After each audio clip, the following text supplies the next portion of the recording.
If you sell digital products on Etsy and you have less than 100 listings posted for sale, your chances of reaching the $1,000 per month mark is less than 1%. But after breaking just 100 listings, your chances go up 24x to around 15.6%. And that's from analyzing over 3.2 million shops across all of Etsy's sellers. But what makes that even crazier is that digital product shops on Etsy with 250 or more listings are 25 times more likely to reach $1,000 a month. If you post 250 listings, your odds are 1 in 4. I'll try and leave a link to this report so you can download it and check it out for yourself after the video.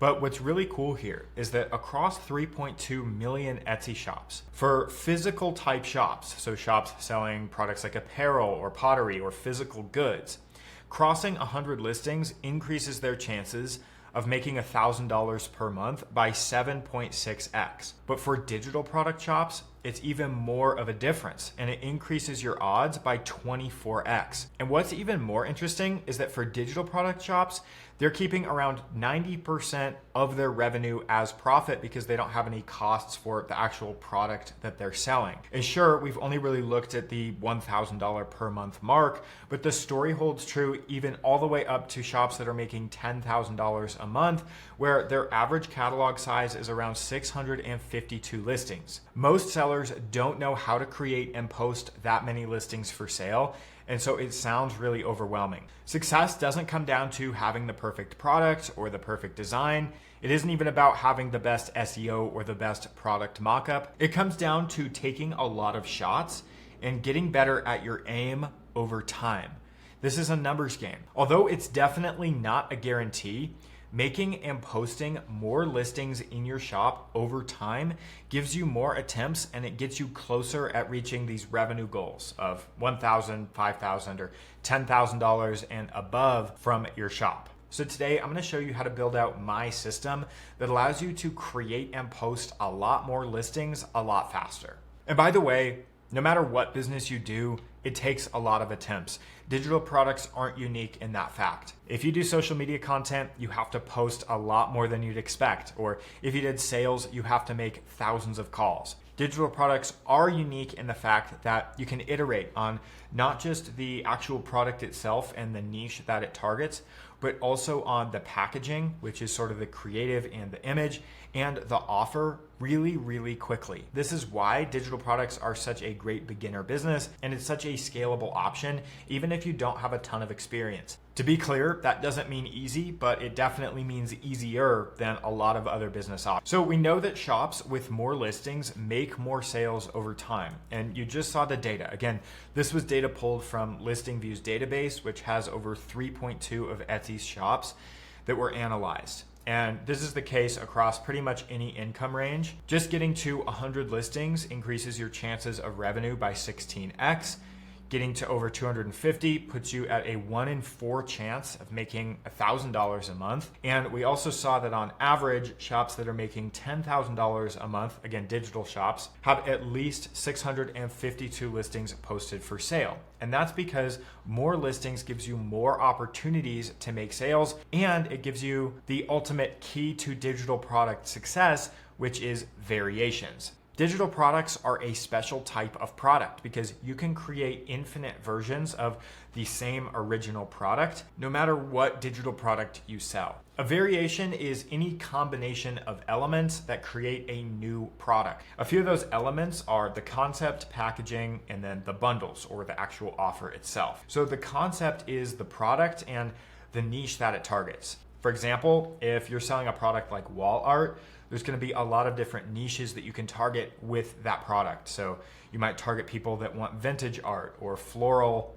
plant paintings, whatever those are. There's going to be people that want map prints or something that looks a little bit more realistic, like photography. People want different visual styles from one another. There isn't a right or wrong niche to target. They all work. It's just a different style and a different target buyer, but it's the same product just targeted to a different niche. So it's a new concept. The second element is the packaging. And so you can repackage the same product and concept in several different ways. I'll show you different product examples in a second, but just to take the wall art niche for example, you can see that they're packaging each one of these paintings in a different way. If you take one of the products that you create that targets a specific niche, in this case it's like a vintage old style painting, we can repackage it into a new mockup, which gives it a new look and feel. And again, a different type of buyer might be attracted to this mockup image than this one. This is the same product, but in new packaging, thus creating a new variation.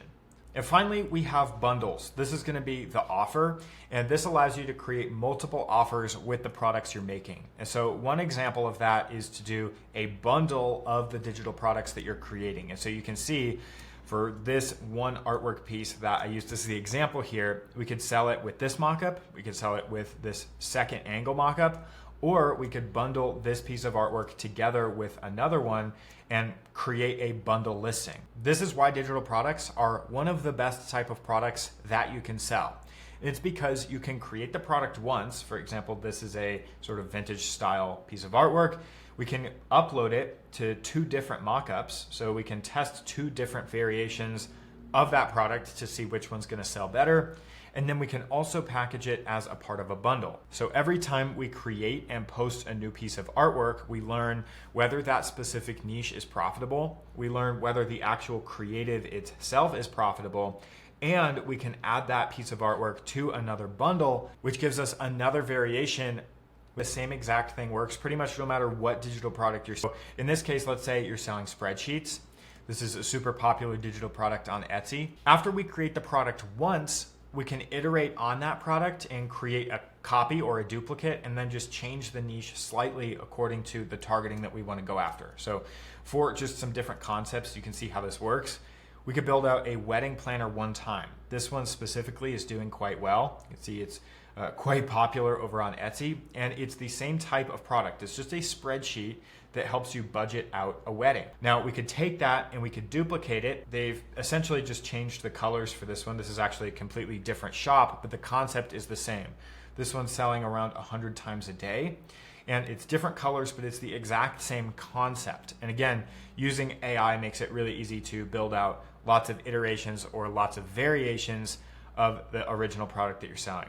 This is an ultimate budget tracker. So once again, it's just the same product rebranded and restylized as something else. And then some shops go a little further and they repackage it once again. So you can see that this one's targeting like the ADHD niche, but it's the exact same underlying planner.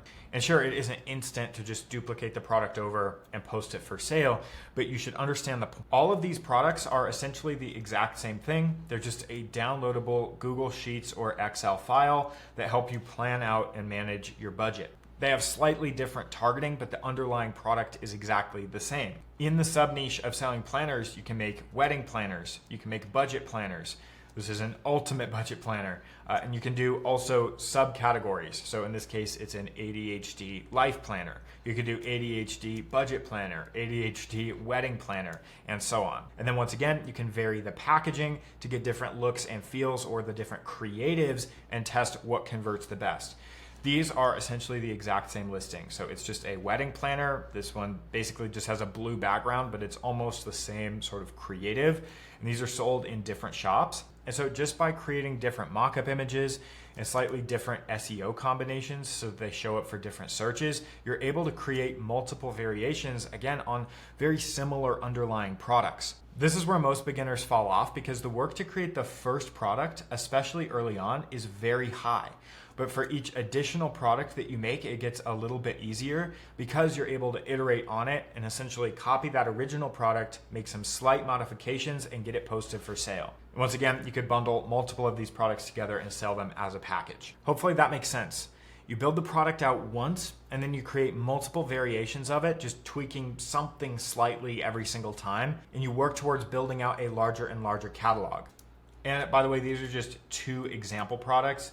They're some of my favorites. I've talked about how to sell these products and automate the process of that product creation using AI. So you can check those videos out if you want. But the point here is to find something that allows you to iterate on the product itself, the packaging, and the offer. There's hardly any other businesses that allow you to change this many variables, and that's what allows you to scale with digital products so quickly. For a business like dropshipping, you can iterate on the packaging and the bundles, but whenever you change the actual product, you have to completely change the product and the store you sell it in. For something like a software company or a SaaS, it takes a long time to build out that product, which means making any sort of changes at all take a very long time, and it's very high risk. If you do social media, for example, you might spend hours building out a single piece of content, and once you post it, that content is stuck. You can't go back and change it or optimize it very much.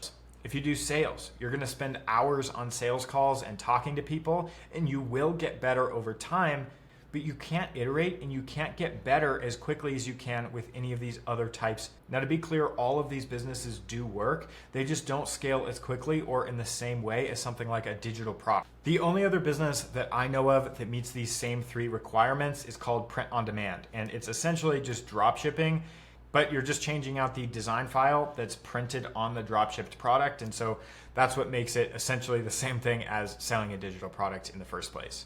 You can change the concept, the packaging, and the offer very, very quickly, which allows you to get the proper feedback and scale. And so how do you actually take all of this and put it into action so that you can use it to hopefully make some money? Well, the first step is to quite literally pick the product that you're going to be selling. This can be pretty much anything. You could sell clip art, you could sell downloadable t-shirt designs, you could sell hoodie designs, you could sell mock-up files, you could sell digital art or the planners that we looked at. But the very first step is to pick something and then start a process called product hacking. And so the way that that works is you find something that's already selling well. If an individual listing is making any amount of money, in this case, like this listing is making an estimated $400 per month. If you had that listing, would you be satisfied with it? Probably. So that means we're not going to product hack any listings that are making, $0 a month. Because if you have those listings, you're not going to be as happy as a listing that's making $500 a month. And the goal here is to understand what they did and reverse engineer it. And at its simplest level, we're just looking at the creative itself, which in this case is the actual image. So they have, sort of this, Victorian golden frame displaying this vintage looking landscape. You could break that down a little better if you wanted to, but the point is to sort of map each one of the elements back to our variations framework. And so the concept here could be something like Victorian vintage art. I don't know if that's the actual style of the art, but we'll go with it. And then we'll say that the packaging is a Victorian golden frame and the bundle is just a single painting. So now we have the very first variation, and I actually should have added some more subcategories to this. So we could say like it's a cottage on a hill. I'm actually going to change the concept because it's actually cottage on a hill and it's like vintage art style. So we have a cottage on a hill in a Victorian golden frame and it's a single painting. And so now we can change any one of these options to come up with more variations of the same thing and create something original in the process. For example, we could literally just start switching out the cottage for a church, a castle, river, or trees. And we could keep coming up with different subjects to place in our artwork while keeping the packaging and the offer exactly the same. Even if we just added 2 more very simple mock-up options, now you can see we have dozens of combinations just on a few seconds of creating ideas. And by the way, this does create hundreds, if not thousands of variations. And you don't have to post absolutely every single combination for sale, but this helps you distill down and figure out which ones actually end up looking good, and then you post those ones for sale. Of course, you could post all of these combinations and you'll pretty quickly get to thousands of listings, but that doesn't mean they're all quality. And that's where your skill over time comes into play. As you see some of these listings start to take off and make sales, you have to take note of which mockups it was using, which styles of art, which bundles we're actually selling. And then once you've identified those combinations, that's when you're able to make more variations of the best selling work from your own shop. And that's how you really scale. It's not just about throwing, thousands of AI slop listings at the wall and hoping that it works. It's about, using your common sense and picking the ones that actually look good and then reading the data and posting more of the products that gain any sort of traction so that you're building a catalog of products that people actually actually want to buy. But the reason that so many people fail is they're not willing to go through the process of coming up with lots of variations and reading the data about which products actually sell. Once you have a system that allows you to build out an infinite number of variations like we talked about, actually getting those to market is now the easy part. It used to take a lot of time to build out each individual listing and post it for sale. And a lot of people would overthink it. They think that every single listing had to be perfect. But if you actually take a look at the shops that are doing this and selling products at a high level, they don't sit there and make every single listing pixel perfect. They're bulk creating these listings, and the ones that sell, great. They do more listings like that. The ones that don't sell, they disappear into the void. That's not a bug, it's a feature, and it's a barrier to entry for this business. You have to be willing to go through the variations.